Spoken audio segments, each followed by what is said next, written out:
rêver de changer le monde, à moins que vous ayez juste envie d'ouvrir vos émotions à quelques histoires. Artistes du code, devons-nous mettre notre créativité au placard? Un docu-fiction extraordinaire sur nos vies d'artistes vous attend. Préparez-vous à une grande aventure. Voici l'histoire de Nicolas. Dans sa vie professionnelle, il tient le rôle de lead tech, voire parfois d'architecte. Sa mission principale, elle consiste à résoudre des problèmes, mais pas toujours techniques. Il accompagne aussi des équipes dans la réalisation des applications web.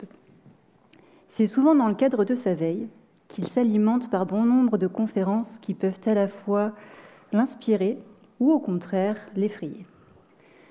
Un jour, il assiste à une conférence traitant du rôle de développeur dans la réalisation d'applications. Le sujet se déroule, tout se passe bien. Et puis, tout d'un coup, une petite phrase vient piquer sa curiosité. Bon, quand même, on n'est pas des pisseurs de code. Il faut laisser s'exprimer notre créativité. Et devant ses yeux, défile alors du code qu'il avait déjà pu observer par le passé. Du code bien créatif, en effet. Et là, c'est la peur qui a frappé son esprit. Tu me fais quoi, là, Céline? Tu veux me faire passer pour un dev aigri ou quoi?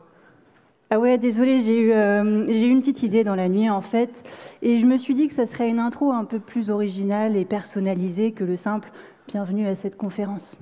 Ouais, enfin, bienvenue quand même à cette conférence. Ok, très créatif comme proposition. Ouais, dans ce cas, moi aussi, j'en ai des petites histoires à ton sujet. Alors du coup, je vais vous raconter l'histoire de Céline. Dans sa vie professionnelle, elle est UX, UI designer.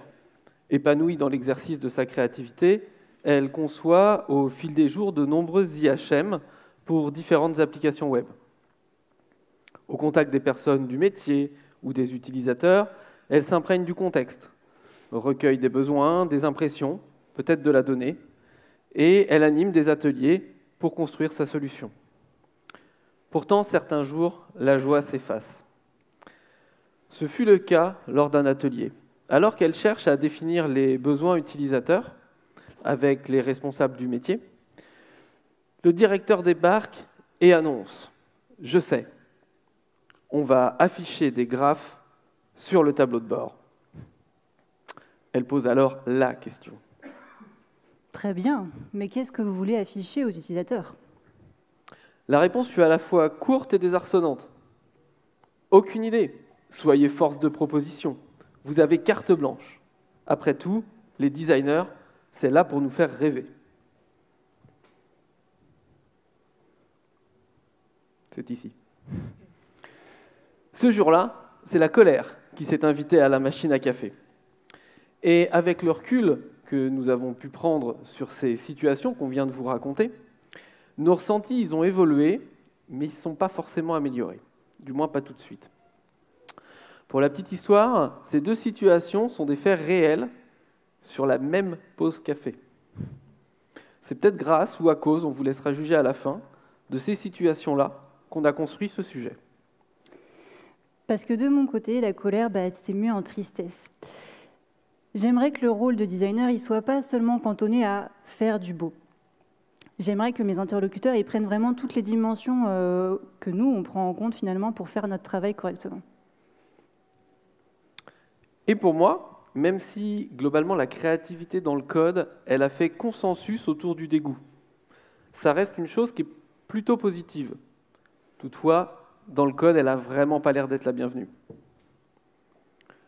Donc à l'évidence, on a des frustrations qui sont communes. Alors elles partent de situations qui sont vraiment différentes.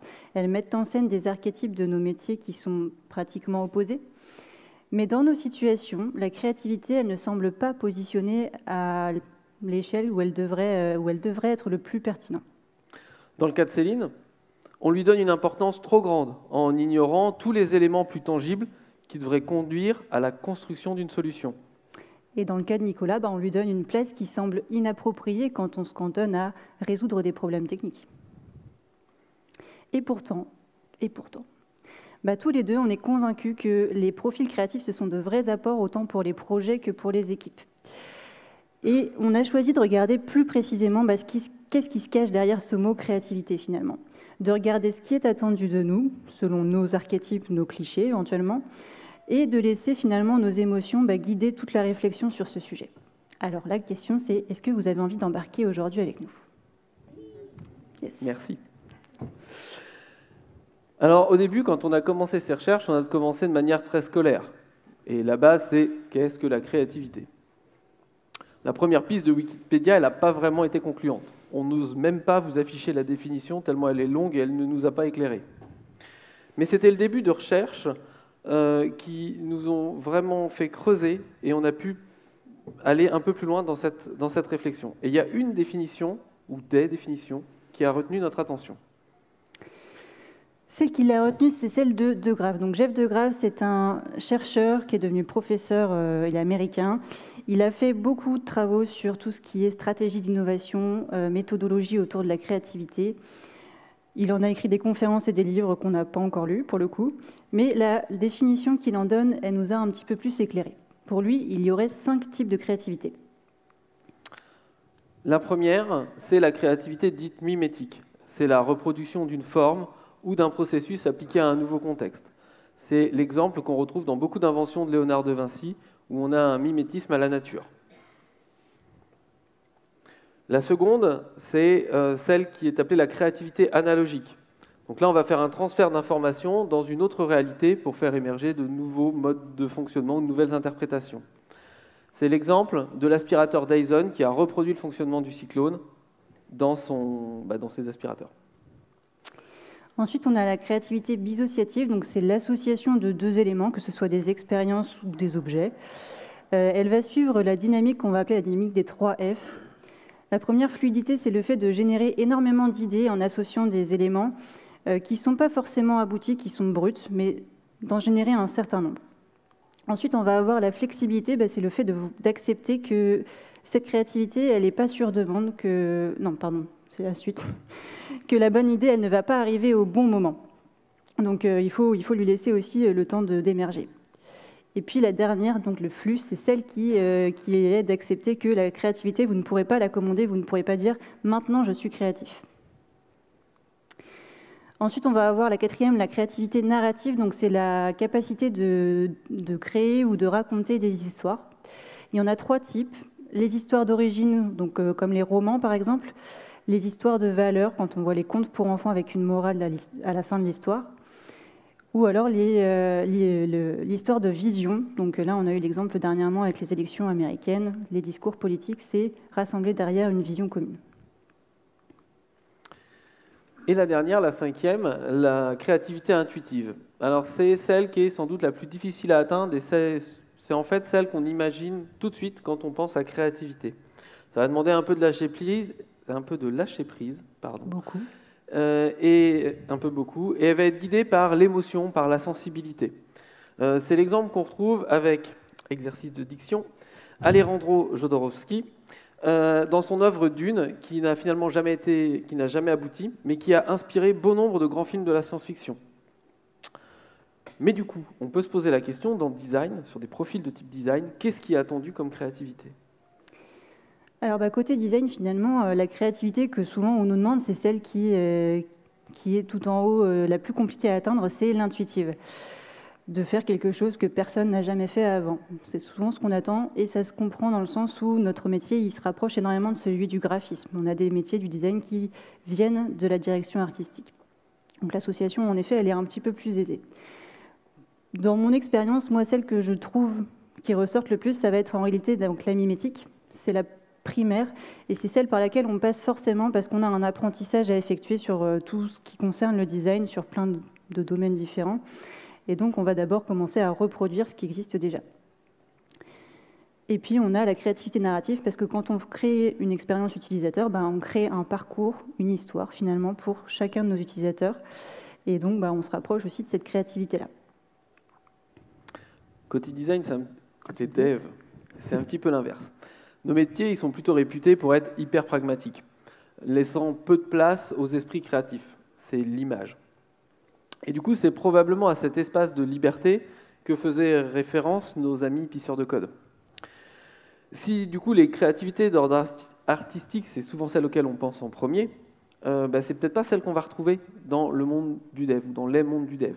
On va peut-être plus s'approcher des créativités dites mimétiques ou analogiques, voire même dissociatives dans certains cas, qui vont permettre soit de reproduire de créer par reproduction, soit de venir décontextualiser des éléments.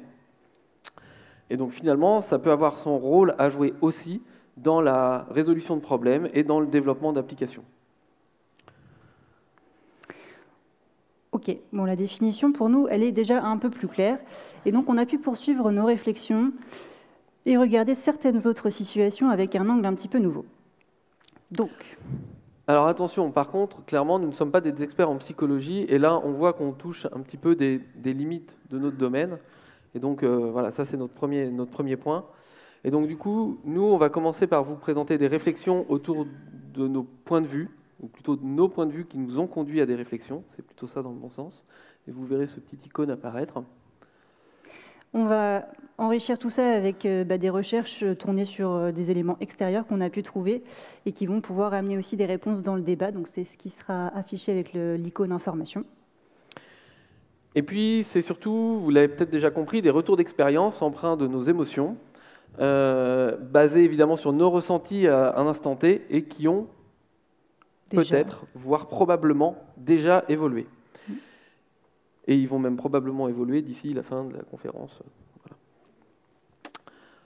Du coup, la bonne nouvelle, c'est que nous avons trouvé un terrain d'entente.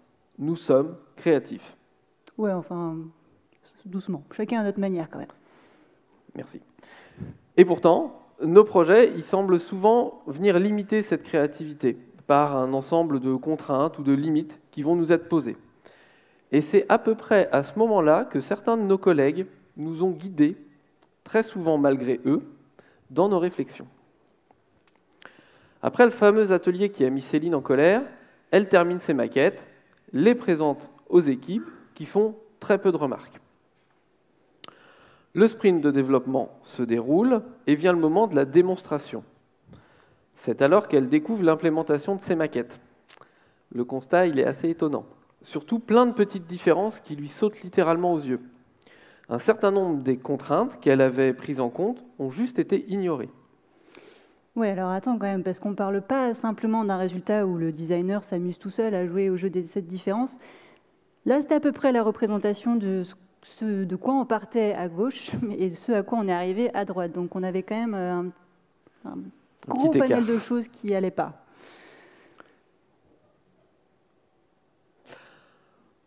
Tout en souhaitant éviter des réactions un peu fortes, Céline se rapproche de l'équipe avec le maximum de précautions afin de rester sympathique.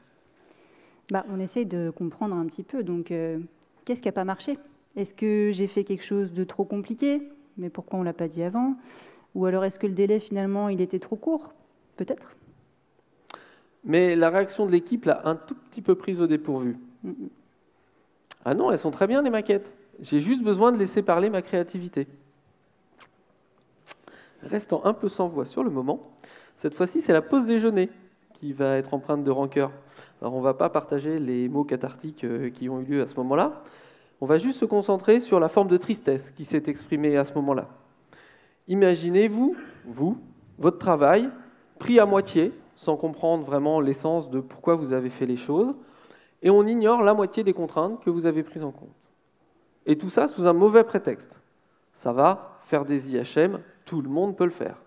Oui, alors attends Nico, parce que toi aussi, je crois que tu es impliqué dans des histoires un petit peu houleuses avec tes designers quand même. Jamais. Du coup, pendant qu'avec Nicolas, on se pose des questions sur la place de la créativité dans le code, dans nos métiers, il y a des développeurs qui se posent beaucoup moins de questions que nous. Alors certes, on a ceux qui ont besoin de la laisser s'exprimer et qui le demandent, et il y en a au contraire qui veulent complètement l'éradiquer de l'équation pour eux. C'est donc sorti d'une revue de maquettes avec un autre designer. On ne peut pas dire que ce soit la joie qui rayonnait sur le visage de Nicolas à ce moment-là. Il est marrant, lui, avec ces trucs jolis qui clignotent. Donc, il faut comprendre les visuels un peu waouh. Il a vendu du rêve au client, et maintenant, il faut qu'on aille expliquer que ça ne va pas être réalisable techniquement ou dans les délais. Je vous laisse choisir. Ou les deux. Vous la sentez venir, la colère? Parce qu'évidemment, ça ne s'est pas arrêté là. Il a remonté le problème à la direction. Et il a eu droit à une réponse qui a été tout aussi désastreuse. Oh, quand même, vous allez vous en sortir. Uber y arrive bien. C'est là que la phrase est née, comme si on avait Uber et l'argent d'Uber. Demi-sel. Alors du coup, que ce soit dans l'histoire de Céline ou la mienne, vous l'avez peut-être compris, là on a mis un peu l'accent sur les contraintes qui ont pu être prises en compte ou ignorées selon les cas. Et donc du coup, avant de revenir, enfin on va revenir plutôt rapidement sur les contraintes juste pour vous illustrer l'ampleur de ce qui peut être nécessaire, enfin de ce qui peut être pris en compte comme limite ou contraintes diverses. Et finalement, on va se poser la question de est-ce que c'est compatible avec ces notions de créativité?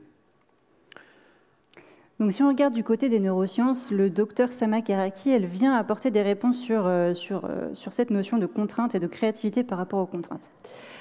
Globalement, si on essaye de schématiser ce qu'elle en dit, c'est tout simple. Si on prend le cas initial où on va mettre 0 contrainte, finalement, on se rend compte que notre cerveau, il a du mal à se lancer, à faire émerger des idées. Ce qu'on appelle tout banalement le syndrome de la page blanche. Et puis finalement, quand on commence à mettre 1 ou 2 contraintes, 1 ou 2 idées, c'est là que les réflexions vont vraiment se lancer et pouvoir être disruptifs.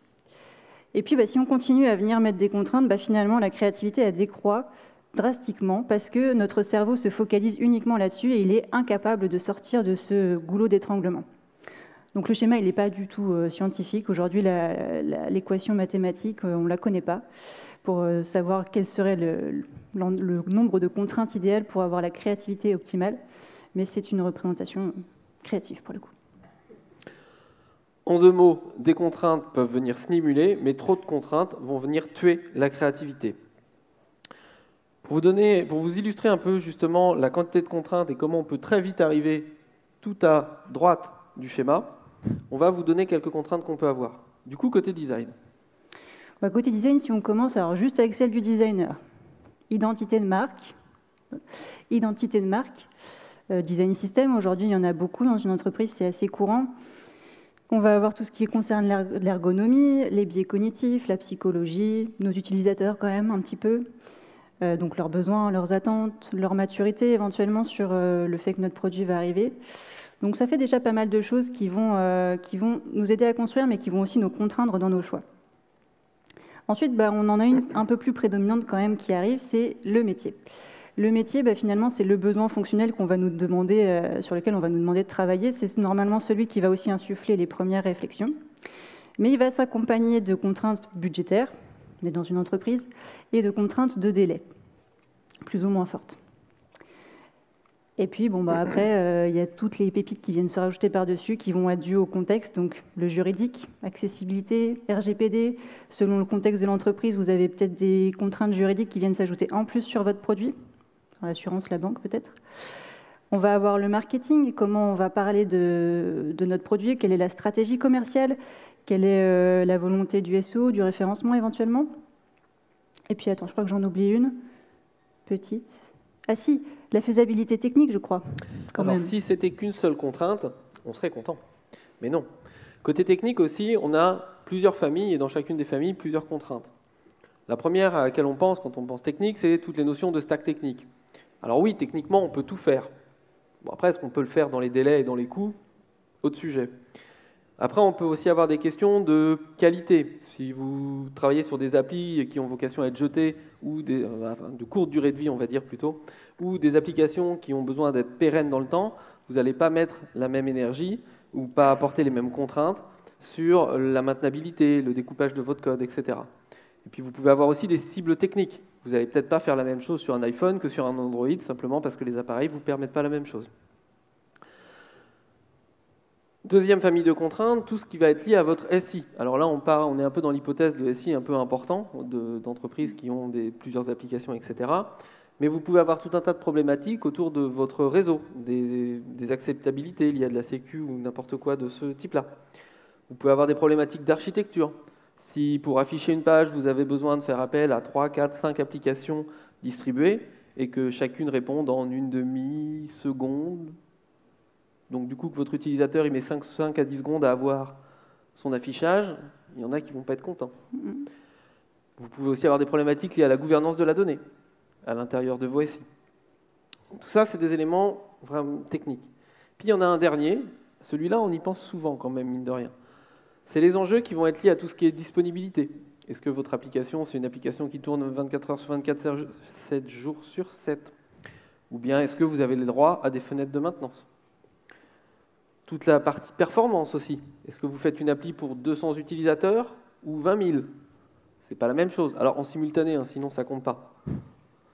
Et puis les problématiques de criticité. Est-ce que si votre appli n'est pas là, vos utilisateurs vont au mieux ne pas pouvoir faire leur métier, au pire avoir des enjeux vitaux ? Vous n'allez pas faire la même chose et vous n'allez pas apporter les mêmes contraintes dans tous ces cas-là. Bon, voilà déjà une petite liste. Il y en a peut-être d'autres que vous avez en tête. Mais finalement, la pire des situations, c'est pas forcément d'avoir beaucoup de contraintes, c'est quand la contrainte, elle arrive aussi au dernier moment. Parce que c'était un petit peu une évidence, finalement, pour nos demandeurs. Finalement, l'application, ce serait bien qu'on la déploie en 3 langues. Aux 3 langues, ça se fait, hein. Mais au dernier moment, faut trouver les traducteurs. Il faut peut-être revoir l'interface. Si ça se lit de droite à gauche, c'est pas tout à fait la même chose. Bon, j'imagine qu'il y a aussi des petits impacts techniques. Ah oui, parce que par exemple, vos messages d'erreur, s'ils viennent de votre back-end, toutes les traductions, là, c'est un autre mode de fonctionnement. Ce n'est pas de la traduction qui se passe juste dans les IHM. Bref, ces contraintes de dernière minute, elles ont un impact fort qui peut être non maîtrisé. Alors oui, là, le but, c'était aussi, ici, de vous montrer que les contraintes, elles pouvaient être très nombreuses. Et mine de rien, si nos métiers, designers, développeurs front-end, back-end, ils se spécialisent, c'est aussi parce qu'on a besoin de nous appuyer sur des compétences spécifiques pour gérer de mieux en mieux ces différentes contraintes et surtout au bon moment, sans trop venir impacter les problèmes, ou en tout cas la créativité, du moins quand il y en a besoin. Donc les contraintes tout en même temps, clairement, notre créativité est part au placard, mais sachez prendre les essentiels pour lancer les réflexions et vous émanciper des autres, le temps de laisser la créativité faire ce qu'elle doit faire. Mais du coup, Céline, ça veut dire que des profils créatifs dans nos métiers, c'est des profils qui sont recherchés ? Oui, il faut que je te rafraîchisse la mémoire. Alors pour nous, c'est vrai que dans le design, nous demander de faire un portfolio, c'est plutôt courant pour nous demander de mettre en évidence nos compétences et surtout notre façon de présenter quelque chose, parfois même de manière créative. Mais de son côté, c'est vrai que pour un développeur, Nicolas, il n'était pas prêt, lui. Comme beaucoup d'entre nous, nos réseaux, ils vont nous pousser des offres d'emploi qui ne sont pas forcément toujours en phase avec ce qu'on attend. Et quelquefois, sans pleinement vraiment s'y intéresser, parce qu'il n'a pas changé de boîte depuis longtemps, Nicolas, il va quand même s'y intéresser. Et cette fois, dans la section des compétences appréciées, il va avoir une petite phrase qui va retenir son attention. Vous avez un profil créatif ? Ce poste est fait pour vous. Alors étonné, il s'est dit que l'algorithme avait simplement, s'était trompé, que peut-être les recherches dues à cette conférence avaient aussi joué sur le fait qu'il avait eu des offres d'emploi pour le design. Mais non, c'était bien pour un ingénieur DevOps. Et alors là, c'est l'étonnement qui a pris le pas. Parce qu'au-delà du fait que être créatif, ça pouvait clairement être un plus pour le métier d'ingénieur DevOps, finalement, la question qui s'est aussi posée à ce moment-là, ça a été, mais comment on évalue ça ?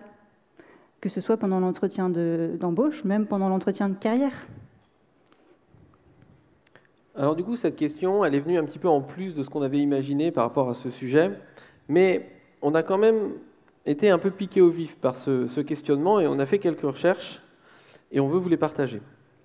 Parmi les stratégies d'évaluation qu'on a rencontrées, on en a trouvé une qui a vraiment attiré notre attention, qu'on va vous présenter rapidement. Il s'agit là d'un test psychologique et individuel. Alors comme tout test psychologique, d'une part, il a ses propres limites, et en plus, comme on vous l'a dit, n'étant pas dans notre spécialité, il est possible que nous, on ne les voit pas, ces limites. Donc on va voir ce que nous, on a pu en retenir, mais prenez ça aussi avec des pincettes. Donc le test de Torrance, c'est un test, on a dit, individuel. C'est globalement 40 questions qui vont nous permettre de définir, selon 3 profils créatifs, novateurs, imaginatifs ou chercheurs, à quel point on est dans ces types de profils. Bon, le test en lui-même, si ça vous intéresse, il est disponible en ligne. Nous, on l'a fait vraiment par curiosité en cherchant à travailler sur le sujet. Mais ce qui a été assez marrant, c'est que finalement, pour des archétypes qui sont assez opposés, nos résultats, sans s'être concertés évidemment, ils étaient assez similaires. Pas totalement identiques, mais assez similaires. On était des novateurs imaginatifs l'un comme l'autre. Et donc imaginatif pour le design, ça ferait partie de l'archétype, et novateur, ça ferait partie de celui de développeur. Mais du coup, la part qui manque pour chacun, elle n'était pas si ouf. Et finalement, en creusant un petit peu, on s'est rendu compte que dans nos vies perso, on avait aussi une autre manière d'exprimer en fait ce qu'on n'arrivait pas à exprimer dans notre travail. Alors si là on vient de voir un peu la difficulté qu'on peut avoir à évaluer les notions de créativité, il y a un autre piège dans lequel on peut aussi tomber. C'est que ce n'est pas nécessairement la compétence qu'on évalue, mais le résultat qui est produit. Cette fois-ci, pensant trouver refuge auprès de ses pairs, Céline abordait un nouvel échange avec joie sur un sujet tout à fait différent autour de création de logos. Donc, conviée par une collègue pour apporter un regard sur ses réalisations, elle se prépare un petit peu à l'échange en prenant un petit peu connaissance du contexte. Parce que oui, même dans ces tâches créatives, il reste un certain nombre de contraintes qui sont à prendre en compte. Et lorsque face à ses pairs, certaines réactions se sont limitées à « c'est pas très beau » ou encore « pas très créatif comme proposition », c'est vraiment la tristesse qui l'envahit. Comment ces pairs peuvent-ils rester à la surface émotionnelle de ce qu'ils voient sans se questionner sur le pourquoi? Est-ce que tous nos projets doivent être marqués d'une empreinte créative importante? Et donc, au-delà de l'expérience personnelle, et tout en restant quand même dans le domaine du logo et de la charte graphique, de l'identité de marque, on a pris aussi l'exemple de Deezer. Deezer, ils ont changé leur charte graphique, leur identité de marque il y a un an, un petit peu plus d'un an maintenant. Et là, cette fois-ci, si on regarde l'avis des utilisateurs finaux, qui sont un petit peu la cible de ce changement, plutôt que les collègues, là aussi, finalement, on se retrouve dans une situation un petit peu similaire. Donc, pour vous mettre le changement, s'il y en a qui ne l'avaient pas encore vu, 10 heures avant, 10 heures après. Les réactions, ça a été assez pessimiste. C'est moche. Il y a Batman qui va arriver. Ou alors, c'est quoi cette application de rencontre que tu as téléchargée, là? Toi, t'en as pensé quoi, Nico, de ce logo? Bon, ça ressemble vite fait à un cœur rose. Bon, ça marche non, moins pas bien, pas celui-là. Un autre. Oui. Bref, pas très... du même acabit. Deezer a laissé les commentaires se faire et puis ils sont revenus quelques mois après sur le pourquoi de cette charte graphique. Ils ont expliqué la volonté qu'il y avait derrière. Ils sont dans un marché qui est en concurrence forte avec Spotify, évidemment, et ils voulaient remettre une identité forte pour se remettre dans le marché. Donc, les volontés, c'était... Le cœur, c'est pour le fait qu'une personne qui vient écouter de la musique, elle aime la musique. Ça a été le parti pris. Ensuite, ils ont mis des formes organiques parce que la musique, c'est quelque chose qui se vit. Et c'est quelque chose qui se retrouve aujourd'hui partout sur leur charte graphique. Et puis l'épaisseur de leur typographie notamment, mais des formes aussi, c'est parce qu'ils n'ont pas du tout envie d'être une marque discrète aujourd'hui, donc ils l'imposent aussi comme ça dans l'identité de marque. Et finalement, quand on regarde un petit peu les arguments qu'ils avancent, on fait, ça fonctionne. Qu'on aime ou qu'on n'aime pas, ça répond aux besoins. Et donc là, ce qu'on a vu là, sur la partie autour de l'évaluation de la ou des créativités, c'est que c'est un sujet qui n'est pas simple à aborder. Quand en plus on rapporte des notions subjectives comme le beau dans cette évaluation, il va donc falloir à la fois se reposer sur autre chose et faire attention à nos biais.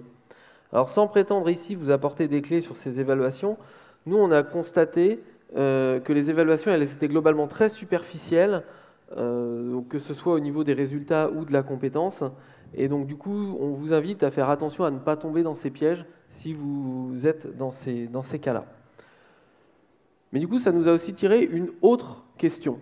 Si la créativité, c'est une compétence, est-ce que ce ne serait pas quelque chose à cultiver? Alors même si certains ont des dons ou des facilités, c'est sûrement quelque chose qui se travaille et on va essayer de voir Comment on peut faire? Donc là aussi, c'est parti d'une petite phrase qu'on a entendue, peut-être que vous l'avez déjà eu en tête aussi. Vous êtes mignon, mais moi, ma créativité, elle part en voyage, la plupart du temps. Et pourtant, ça reste une compétence. Donc nos compétences, on les stimule, on les nourrit. Et donc, on a décidé d'en faire l'expérience. Enfin, on en a fait l'expérience sans le décider d'ailleurs.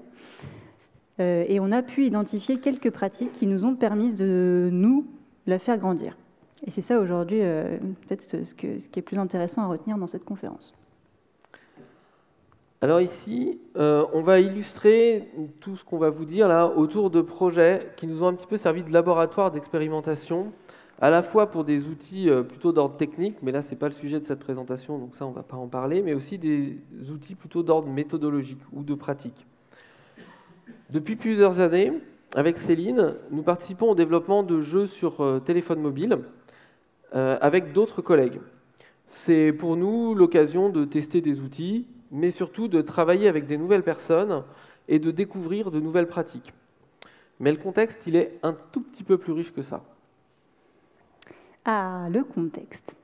Donc effectivement, on présente ces différents jeux sur mobile dans le cadre de l'animation d'un stand sur un salon professionnel.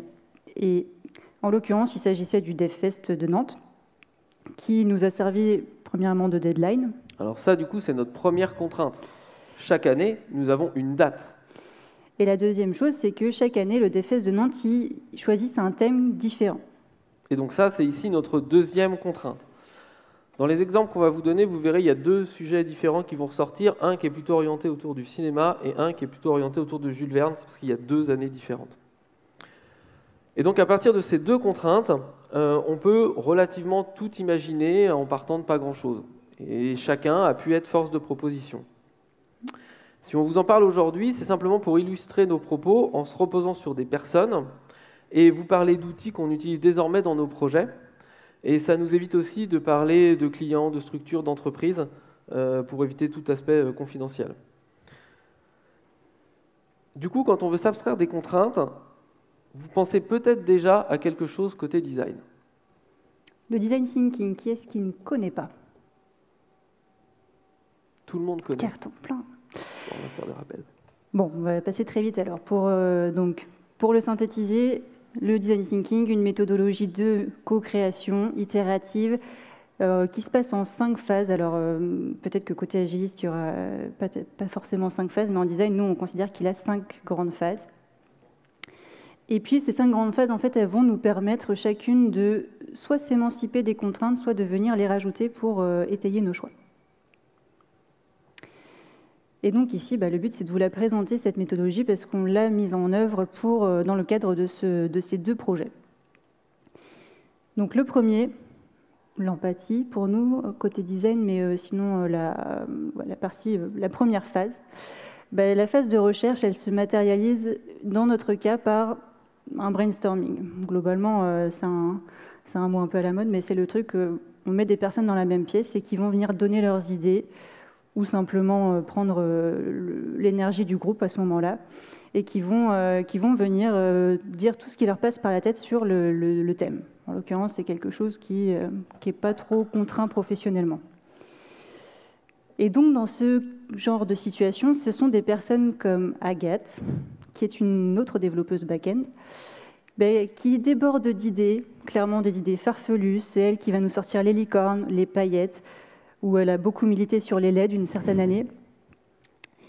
Et c'est dans ces moments-là qu'on va voir ses yeux briller, clairement, que certaines idées, elles vont être ensuite reprises, réintégrées par d'autres personnes et enrichies pour être réutilisées éventuellement plus tard, ou alors on est déjà en train de se dire mais dans quelle direction on est parti. La phase de recherche, elle nous a amené plein d'idées. Il est temps du coup d'entrer dans la phase de définition. Ici, on va apporter quelques contraintes, justement, des règles du jeu, des objectifs du sponsoring. Dans ce cas-là, c'est une autre forme de profil créatif qui va rentrer en jeu. Donc ce profil est illustré par Sylvain, notre game designer, en tout cas dans ce cas-là. Dans la vie, il est juste product owner, il est product owner. Et il va mettre sa compétence narrative au service de l'immersion des joueurs et des joueuses. Il ira même jusqu'à éprouver son scénario sur des simples bouts de papier. Donc ça, c'est une photo d'un plateau qu'il a dessiné plus ou moins à la main. Et certaines idées du brainstorming vont alors prendre vie, venir modifier ou impacter des règles, et peut-être venir transformer aussi le jeu, mais toujours avec l'idée de l'enrichir et de l'adapter au groupe. Ensuite, dans la phase 3, idéation, là, ça a été, on a un thème, on a plein d'idées, et on a un jeu dans lequel qui vient quand même nous cibler sur quelque chose. Ça a été le moment de les réunir ensemble, et qu'est-ce qu'on peut faire émerger de nouveau quand on va associer ces deux éléments. Il y a eu énormément de discussions, il y a plein de pistes qui ont été abandonnées, il y en a plein d'autres qui ont émergé, de l'idéation, quoi. Mais du coup, d'un point de vue profil, c'est là où ça a été assez marrant, parce que dans la phase d'idéation, on a eu des profils comme Janine qui vient du monde artistique, qui a une patte clairement, qui fait du graphisme, et elle avait déjà des idées dans les thèmes donnés. Et puis on a eu Nicolas, côté très technique pour le coup d'habitude, qui lui, il a été transcendé par le thème de Jules Verne, et il a complètement poncé Pinterest, ce qui nous a fait des moodboards à faire bugger Figma. Mais c'était pour la bonne cause. Oui. Et puis, on a eu des trucs un peu improbables aussi, où on a commencé à créer des SVG, enfin des iconographies, donc format SVG vectoriel de Hublot pour Jules Verne. Et puis, quelqu'un a eu la bonne idée de le mettre en 3D, de l'impression 3D, 80 cm. Je rentre dedans, le Hublot. Sans prévenir, mais c'était bien.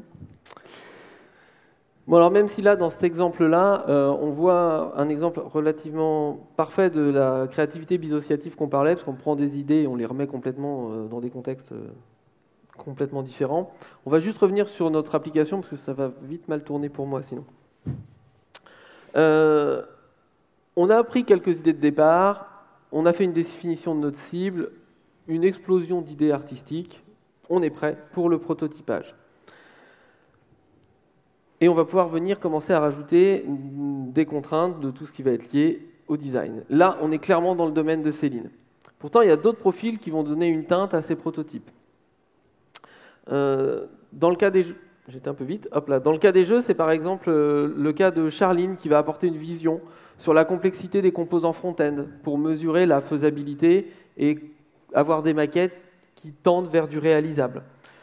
Sur des applis plus complexes, c'est aussi là que des devs plutôt back-end, comme je peux être, peuvent aussi venir apporter leur pierre à l'édifice pour éviter des problématiques techniques dès la réalisation. Pourtant, ces prototypes, ils ne sont pas suffisants et on va pouvoir aller jusqu'à des choses très proches de la réalité. Donc on a avancé, prototype Figma, puis réalisation technique, qui a changé au fur et à mesure aussi. Et puis on n'a pas quand même le contexte dans lequel vraiment les personnes vont venir l'utiliser. Donc on l'a simulé un petit peu à travers une soirée test qui était la soirée de préparation pour le DevFest de Nantes dans l'entreprise. Et donc on avait des bêta-testeurs pour pouvoir vérifier quand même que ce qu'on proposait, ça marchait, tout simplement. Et donc là, si vous n'en êtes pas déjà persuadé au travers de vos expériences, sachez que la créativité chez les utilisateurs pour aller complètement trouver une autre façon d'utiliser votre réalisation, ça va très loin aussi. Et quand vous avez un PO qui a encore plein d'autres idées grâce à ça, c'est un autre phénomène de foire qui arrive et qu'il va falloir gérer aussi à 3 semaines de la deadline. Mais déjà, pour atteindre cette maquette jouable, il faut réaliser 2 ou 3 choses. Un peu de code, quoi. Et là, on va se poser la question sur comment savoir où est-ce qu'on va de façon collective. Le prochain atelier qu'on va vous proposer, il est souvent associé à la boîte à outils liée à Software Crafters. Vous en avez peut-être déjà entendu parler, alors à la fois de Software Crafters et de l'outil qui arrive. Alors attention, ici, on ne va pas pouvoir rentrer dans les détails d'animation de cet atelier. Il faut une conf entière pour faire ça. Ceci dit, si le sujet vous intéresse, je vous invite vraiment à aller lire ce livre, Eventstorming, d'Alberto Brandolini, donc qui est aussi le nom de l'atelier. Cet atelier vise généralement à aider à la définition des processus métiers. il va permettre, sur la base d'événements, souvent définis en orange, de venir définir les différentes étapes qui vont mener à l'objectif final. On va enrichir ça avec des acteurs, des déclencheurs, des données. Chaque élément a sa couleur différente. Et on va pouvoir faire émerger de ça une vision commune à l'ensemble de l'équipe. Alors cet atelier, il a des vraies vertus pour les produits qu'on a développés, et moi en tout cas, je m'en sers dans la vie de tous les jours. Mais là, si on fait le focus sur nos profils plus ou moins créatifs, on va voir un peu quels vont être aussi leurs apports. Alors, je vous ai sorti un petit extrait de l'event storming. Alors, vous voyez, il n'y a que des carrés orange parce que je ne vous ai sorti que les événements. Ça correspond à peu près à 50% du jeu. Il faut savoir que le jeu, sa partie, elle dure 3 minutes et que globalement, l'utilisateur, il a 4 actions à faire. Ici, on a déjà tout ça et ça représente à peine 50%. Vous projetez ça sur vos applications et en fait, il vous faut des murs d'au moins une dizaine de mètres, voire un peu plus, pour modéliser vos applications. Et du coup, c'est à travers ce type d'atelier qu'on va accrocher des profils qui sont un petit peu plus pragmatiques, qui sont tournés vers la résolution de problèmes, donc essentiellement de la créativité analogique ou mimétique, comme on présentait au début.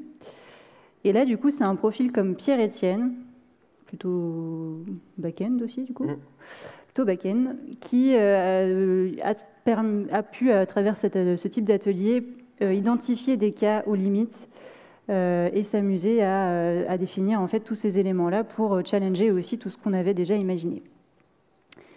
Mais est-ce que c'était vraiment la seule utilité finalement de cet atelier ? Non, cet atelier-là, il va avoir un autre impact, mais cette fois plus produit que par rapport à la partie créative. Si on regarde un des groupements de post-it, on va vite se rendre compte qu'on a un événement, un acteur et un comment. Et autrement dit, on a en tant que mon acteur, je peux passer une commande afin de atteindre un événement. Et donc, on va construire comme ça très rapidement des user stories avec un langage commun. Si en plus de ça, vous organisez vos user stories dans des grandes fonctionnalités, que vous commencez à prioriser les unes par rapport aux autres, vous êtes finalement à 2 pas d'un atelier dont je pense vous connaissez tous, qui est le user story mapping. Et en étant là, vous êtes très très proche de la notion d'un MVP. Sachant que nous, dans notre façon de travailler sur ces projets-là, on a une particularité, c'est que le MVP, on ne sait même pas trop où est-ce qu'il va être, et on va l'adapter au fur et à mesure du temps, parce qu'on a notre fameuse deadline de la date qui est, elle, immuable. Donc c'est comme ça qu'au départ, on était parti sur une partie de 4 joueurs. Finalement, on l'a réduit à 2 joueurs. Donc on a fait des choix un petit peu drastiques, qui ont pu améliorer aussi l'expérience utilisateur. On s'est vraiment focalisé là-dessus finalement. Et on a un petit peu bâillonné notre PO au bout d'un moment, qui avait encore plein d'idées 3 jours avant le jour J.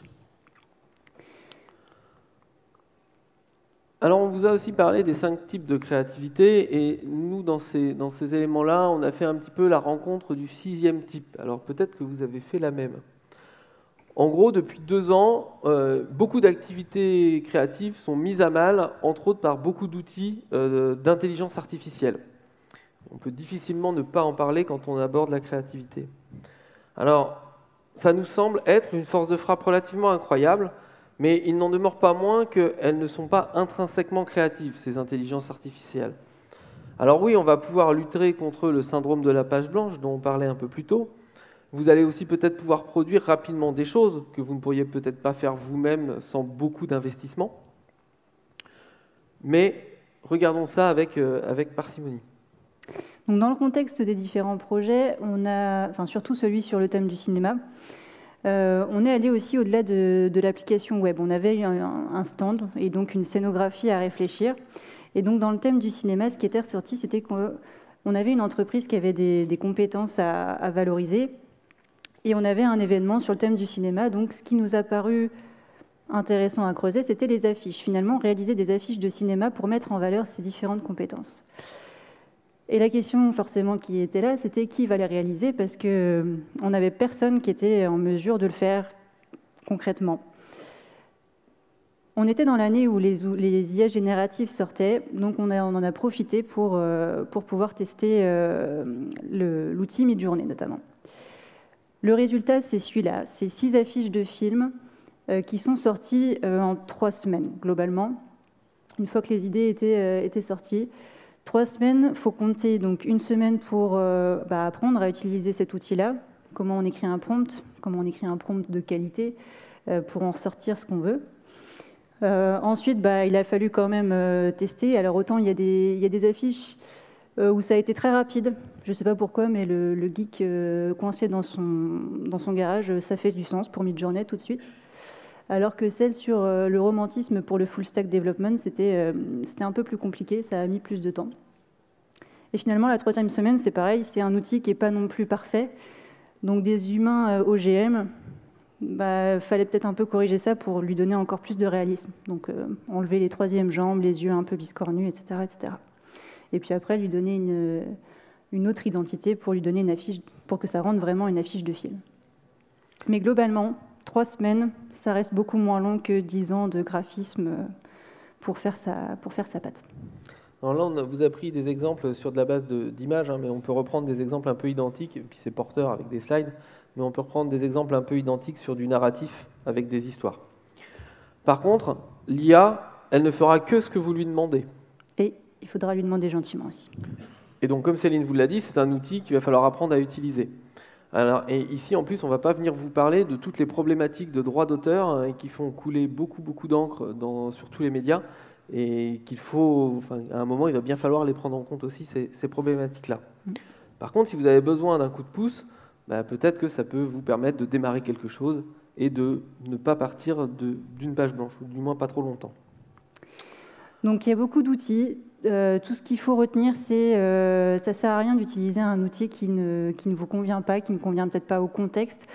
Il y en a plein, donc ça se remplace facilement. Pensez à les entretenir. Remplacez-le si ça ne fonctionne pas. Et puis, n'hésitez pas à enrichir votre palette au fur et à mesure de vos expériences. N'hésitez pas à les tester aussi. Et puis, bref, soyons créatifs aussi. Ouais, voilà. Donc finalement, toutes ces expériences de créativité collective, au-delà de l'incubateur technique que ça a pu nous apporter, ça a été un vrai laboratoire méthodologique pour faire des essais d'ateliers, de fonctionnement, et on s'est retrouvé aussi avec un contexte créatif particulièrement enrichissant. En revanche, les différentes situations que nous avons rencontrées, elles mettent en avant une posture que nous avons pu tenir et qui a pu nous nourrir. C'est la posture d'ouverture. Et ça tombe bien, c'est une des 5 valeurs de l'agilité. Parce que c'est bien l'ouverture au métier de vos utilisateurs qui va vous permettre de créer la solution la plus adaptée pour leurs besoins. C'est aussi l'ouverture aux contraintes de vos voisins, designers quand vous êtes développeur ou développeur quand vous êtes designer, qui va vous aider à produire une solution qui va être réalisable. Et puis, c'est malgré tout l'ouverture aux critiques, même si ça peut faire mal au départ, qui va nous permettre aussi de remettre en question ce qu'on pense et d'enrichir aussi la proposition. Mais avec des arguments, s'il vous plaît. Et on a l'exemple dans le monde du dev de l'exercice de la relecture de code qui est parfois très difficile à vivre et où on ne différencie pas toujours la critique du code de la critique de notre propre travail, ou aussi de la critique des fois de nos compétences, même si là, des fois, la limite n'est pas toujours facile à identifier. Donc, en 1 minute, du coup, si on revient sur ce que cette épopée, elle nous a appris et qu'on a souhaité vous partager, c'est parti de petites phrases marquantes dans notre quotidien, évidemment, sur lesquelles on a lancé les réflexions. On est parti un peu de définitions vagues pour obtenir quelque chose qui, en tout cas, à nous a parlé, avec les 5 définitions de graphes. On a appris comment s'émanciper des contraintes pour permettre que cette créativité elle puisse arriver à son maximal potentiel. On a fait une petite écartade en se posant la question de comment évaluer la compétence, est-ce qu'elle est requise, peut-être, et surtout de se poser la question de cette subjectivité qu'on peut venir mettre autour de la créativité. Et puis on a appris que le collectif, ça nous permet encore d'enrichir tout ça. Donc entourez-vous de personnes qui ont aussi envie d'essayer de créer. stimuler tout simplement votre créativité et utiliser les outils qui vous sont adaptés. Et au-delà des outils qui peuvent vous aider, voilà, la notion d'ouverture, elle nous a semblé importante de terminer là-dessus, parce que c'est vraiment cette posture qui nous a permis de venir nourrir tout, à la fois le contenu de cette conférence, mais aussi le contenu de nos projets, pour venir maximiser un petit peu nos besoins ou nos envies en créativité. Bref, amusez-vous, quoi. Merci.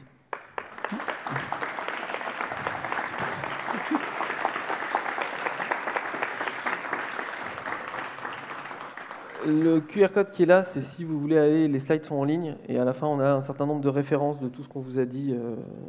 Donc c'est le dernier slide, il faudra aller tout à droite. Voilà.